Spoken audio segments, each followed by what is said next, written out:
So the new stimulus bill puts a pause on Social Security taxes for companies. What's that going to do to Social Security? Alex Lawson from Social Security Works drops by to explain. Check it out. Leave your comments, ding the bell, share it with your friends, and subscribe to our channel. On the line with us is our old buddy Alex Lawson, who fills in for me from time to time and is and runs our affiliate in Washington, D.C., We Act Radio.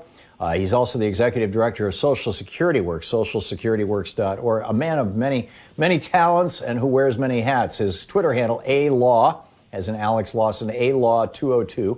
And Alex, welcome back to the program. Tom, thanks for having me. It is so nice having you. By the way, there's a slight delay here because I'm doing the show remotely from home. So, you know, if we step on each other, so be it. We'll just have to put up with it. So, you know, I've been seeing headlines, mostly the days before the bill was signed, but some after, that there was a pause in the Social Security tax collection from employers. I saw some stories say this is going to, you know, take a bite out of the Social Security Trust Fund and make Social Security less stable. And then I saw other articles saying, no, it's just a pause. It's, you know, they have to make it up next year, blah, blah, blah, blah. What's the real story here? What's going on with this? How does this so-called stimulus affect the Social Security, the institution of Social Security, the trust fund, and future benefits? So, Tom, it's a little complicated, as always with Social Security. When they're attacking it, they like to do it in very convoluted, confusing manners. So let me just give you the facts of the payroll tax cut.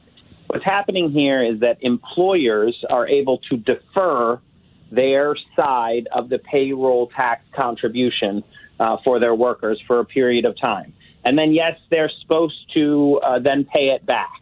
And yes, if they don't pay it back or can't pay it back, the general fund, i.e. our income tax, will make Social Security whole.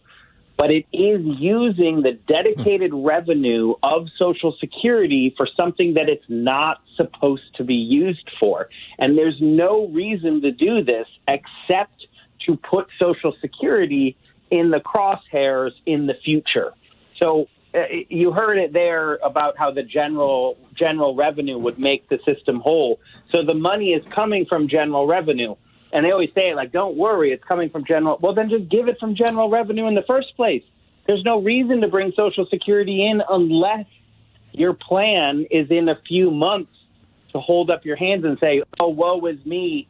We love Social Security, but now it's contributing to the deficit. And look at these spiraling deficits. We're just going to have to cut benefits. There's no reason that Social Security should be used to pay for anything other than our benefits that we've earned.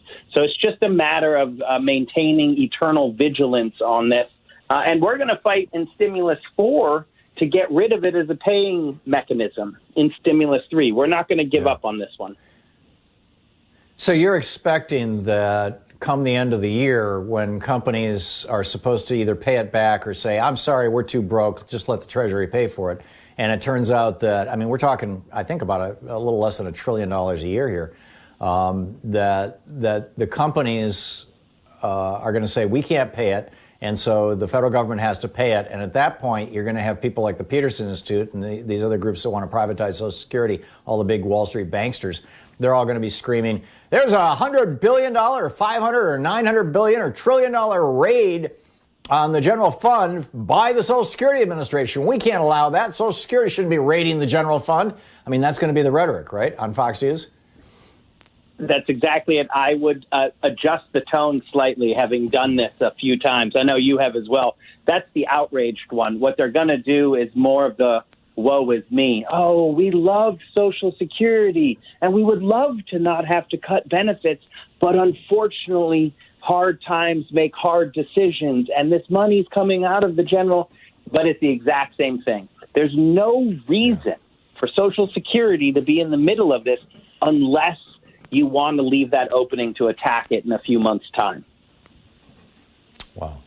So, the other question I had for you relative to this was, an employer, when an employer says, or forces or whatever? I mean, what's the mechanism whereby the federal government picks up the employer's share? Does the employer have to be bankrupt? Do they have to be broke? Do they have to be in distress? Is there some threshold, a critical threshold? Do they have to sign a certificate? Is this something that's going to be widely used by small businesses across America who employ about 2/3 of all Americans? Or is it going to be just something that big businesses use? What's that mechanism? So like many things in the stimulus, a ton of money was moved out the door with a lot of unanswered questions.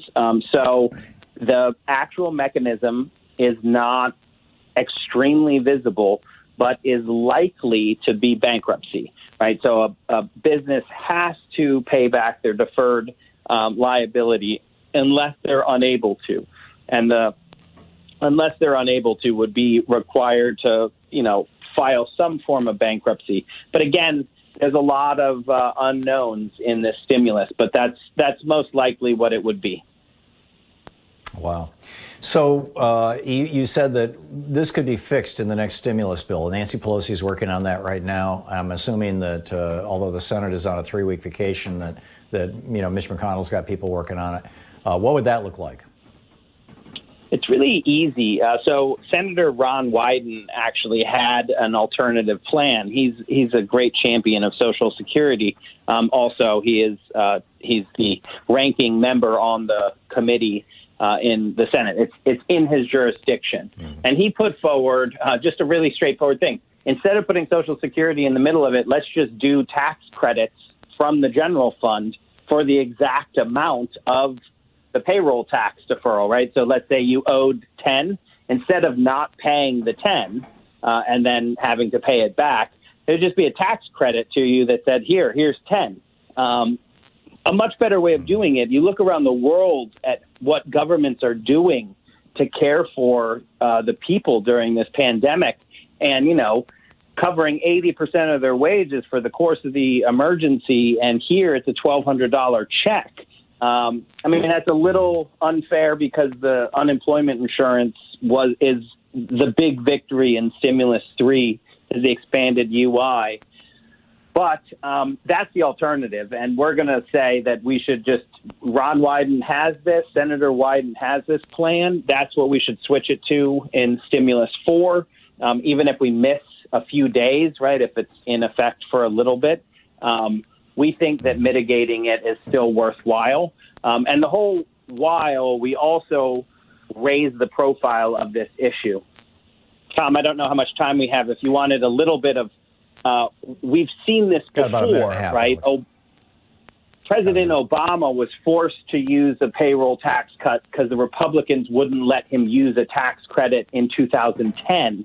And we didn't see the cuts at the end of it, but we were ringing the alarm bell the whole time, and we think that's what blocked them from being able to do it, is because we raised the profile of it. So that's a key part of what we're doing right now. If people want to call, if people want to call 202-224-3121, the switchboard for Congress, and leave a message for their 2 senators and their member of the House of Representatives, what specifically should they say? Get rid of the payroll tax cut immediately from Stimulus 3, or just get rid of the payroll tax cut. Keep your hands off my Social Security. Okay, just that simple. Nothing about Ron Wyden or anything? If you wanted to get into what to replace it with, they can say get rid of the payroll tax cut and replace it with Ron Wyden's refundable tax credit. But the key thing is get rid of the payroll tax cut. Those are the words that we want everyone in Congress to hear over and over and over again.